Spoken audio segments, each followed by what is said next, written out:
বাংলা ব্যাকরণের বিভিন্ন বইয়ে পাওয়া যায় যে বিজ্ঞানের কলমের কালি শহীদের রক্তের চেয়েও পবিত্র। কথাটি আসলে কোরআন হাদিসের আলোকে যথার্থ কিনা, এটা বিভিন্ন বই পুস্তকে লেখা থাকে।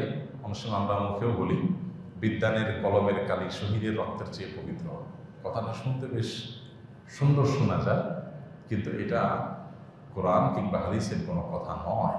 হাদিসের নামে এরকম কথা মন করা আমরা অনেকে বলে থাকি, যেটা খুব জঘন্য অপরাধ এবং গুনাহের কথা।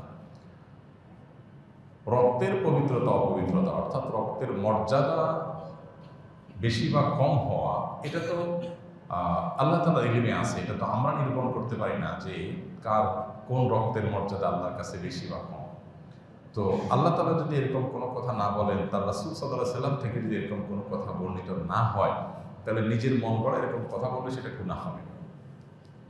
অবশ্যই জ্ঞান অর্জন করার ব্যাপারে ইসলাম আমাদেরকে উৎসাহিত করেছে। ইসলাম তো সেই ধর্ম যে ধর্মের প্রথম নির্দেশই হলো ইকরা, পড়ো। অতএব জ্ঞানার্জনের গুরুত্ব নিয়ে আমাদেরকে কোনো জাল হাদিসের, কোনো ভুয়া হাদিসের, ভিত্তিহীন নবীর নামে মিথ্যা কথা বলার কোনো প্রয়োজন নাই। আমরা জ্ঞান অর্জনের গুরুত্ব আপন জায়গায় বর্ণনা করতে পারি বিভিন্ন বিশুদ্ধ হাদিসের আলোকে, কোরআন আয়াতের আলোকে, বিভিন্নভাবে। কিন্তু আমরা জ্ঞান অর্জনের ফজিলত বর্ণনা করতে গিয়ে এরকম কোনো কথা যদি বলি যেটা আসলে হাদিসের কোনো কথা নয়, তাহলে সেক্ষেত্রে আরো গুনাহ হবে।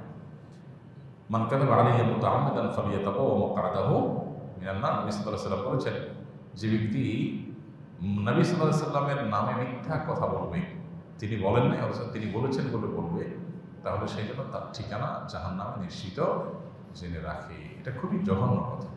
এই জন্য এই ধরনের উক্তি আমরা করবো না। জ্ঞানের মর্যাদা আপন জায়গায় আছে। একজন মানুষ আল্লাহর রাহে জীবন বিলিয়েছেন, শাহাদাতের মর্যাদা পেয়েছেন, তার মর্যাদা আপন জায়গায়। অতএব আপনার যিনি পড়ালেখা করছেন, জ্ঞানী মানুষ, তার কলমের কালি, এটার মর্যাদা শহীদের রক্তের চাইতে উত্তম, এরকম কোনো কথা কোনো হাদিসে বর্ণিত হয়নি। কোনো বিশুদ্ধ হাদিস দ্বারা এটি প্রমাণিত নয়, কোরআনে তো থাকার প্রশ্নই উঠে না।